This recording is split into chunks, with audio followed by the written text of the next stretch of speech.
It is said that there's no place like home for the holidays. At this time of year, the idea of home, sweet home, coming home for Christmas is in countless books, advertisements, television shows, movies. Of course, there are a few, like Home for the Holidays and Home Alone, which lift up the truth that home is not always a safe place. Not everyone feels at home while at home. Not everyone has a place to call home, or that represents that feeling of peace and security that Isaiah describes. For some, that's because they are homeless, literally. You may be seeing some of the struggle in the downtown east side of Vancouver over these last months as communities have tried to determine how to ask people to stay home when they have no home. Where do they put the tents? And we know that this is not only a Vancouver issue, it's a Winnipeg concern, it's a Portage la Prairie issue, it's a concern the world over. Many of us know people personally who have spent time in refugee camps, have entered this country in search of a safe home. And we know that the pandemic has done nothing to help refugees find safe places to call home. We also know that many people who have places to live still don't have a place to call home, or where they feel at home.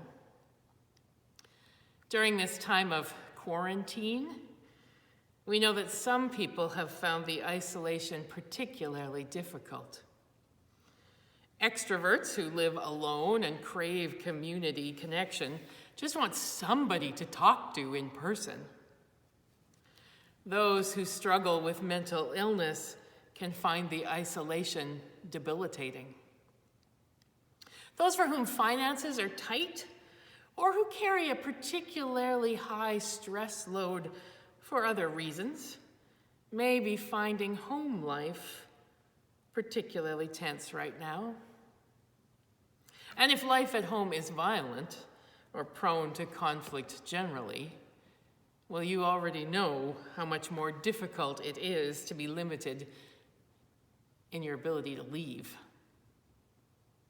And we know that in many families, there are those who don't feel safe or welcome because of who they are, or opinions or beliefs that they hold, or the way they live. Especially in a culture right now that is trying so hard to divide us into the us's and the thems.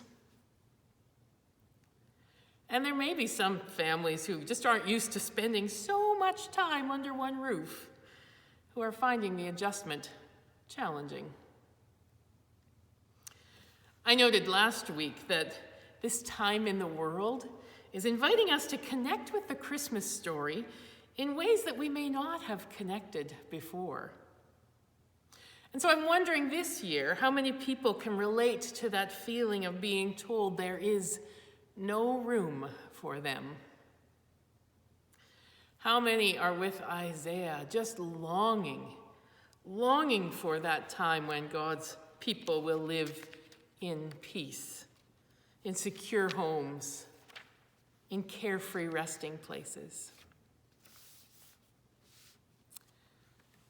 What I've been noticing about the Christmas story lately is that it's not about displacing people, no matter how much we repeat that refrain around no room.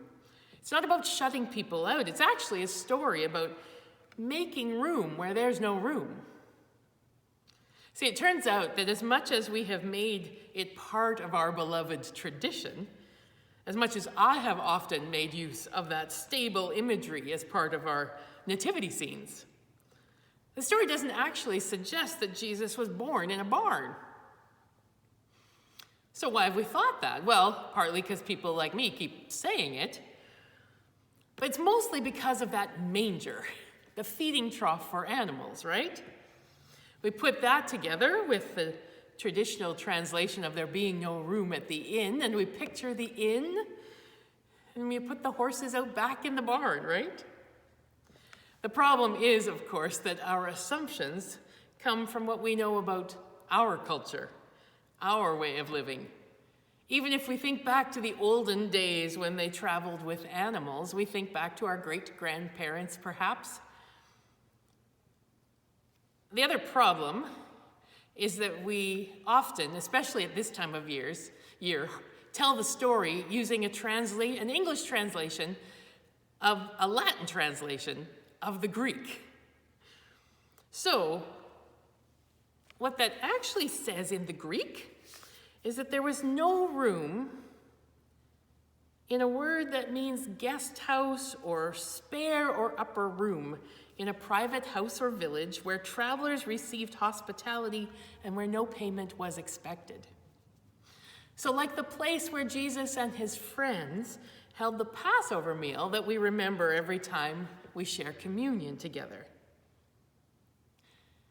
Joseph was returning to his home community, his hometown. We know he would have had relatives there. He would have expected to stay with them rather in any sort of commercial establishment. In their culture, it would have been unthinkable for him to go and not to be received by family members. Even so, this doesn't really solve our problem about the manger, though, does it? Hotel or family home, there was no room, and they were with the animals in the barn, right? Well, Ian Paul, Kenneth Bailey, and other biblical scholars argue no. Palestinian homes, even today, don't look like homes in Porsche La Prairie, Manitoba. Most families would have lived in a single-room house, with a lower compartment for animals to be brought in at night, and either a room at the back or on the roof for guests. So the family living area would have had hollows in the ground filled with hay in the living area where the animals would feed. And so if we think about the Christmas story, we might want to imagine something a little different than what we sing about in a manger. Imagine instead that Mary and Joseph arrive at their relative's home, but because everybody else is also coming to town, the upper room is full. And so they must crowd into the main one room of the house with the rest of the family. And it is there that Mary has her baby. The only place left to put a baby is in those hay-filled depressions at the lower end of the house where the animals are fed. Well, for those who are spending more time these days with more family within those same four walls than they are used to, imagine one room, and now put a baby in the mix. This is a context into which we are invited to think about when we imagine Jesus being born. There would have been no physical distancing, none. This was no Silent Night. But that's why this story is so powerful. Because Jesus is born into crowded places where there is little room for him, and yet space is made. And soon there'll be shepherds at the door. Imagine that. But space will be found. I'm thinking that peace isn't about finding quiet, although we often describe it that way. Peace is really more about finding safe places in the midst of our crowded world and our crowded living. And Ian Paul argues that the problem with the whole stable thing is that it distances Jesus from the rest of us. It puts even his birth in a unique setting, in some ways as remote from life as if he had been born in a palace. But the message of the incarnation is that Jesus is born in every ordinary, messy, crowded space where families are struggling to make room for one another. Whether that is making physical room, or, as is the case probably right now here, emotional room. The promise of Christmas is that love comes into the midst of the places it's most needed. And if the space seems vacant or empty, I suspect it is actually crowded. There's no room because it's filled with things like loneliness, or sadness, or despair, anxiety. But the incarnation finds room and creates a home even there. Remember that in Isaiah's vision, it is possible for God's people to live in secure and carefree dwelling places, even when the forest falls. The city is humbled and laid low. That's what it means to live in the peace of God. So, I wonder if we could try to make room, as we are able, room for one another, because when we do that, we're making room for God. And not just in the happy moments when you're putting up the tree, but also in those struggling moments when you're trying to untangle the lights that someone didn't put away properly last year. Not just in the easy moments when it's nice and quiet in your home and there's comfort in a hot cup of tea or a bath or a book, but also in the hard moments when you feel isolated and trapped and lonely. Not just in the Christmas excitement when you're doing Christmas baking or watching a Christmas movie or setting up the nativity scene,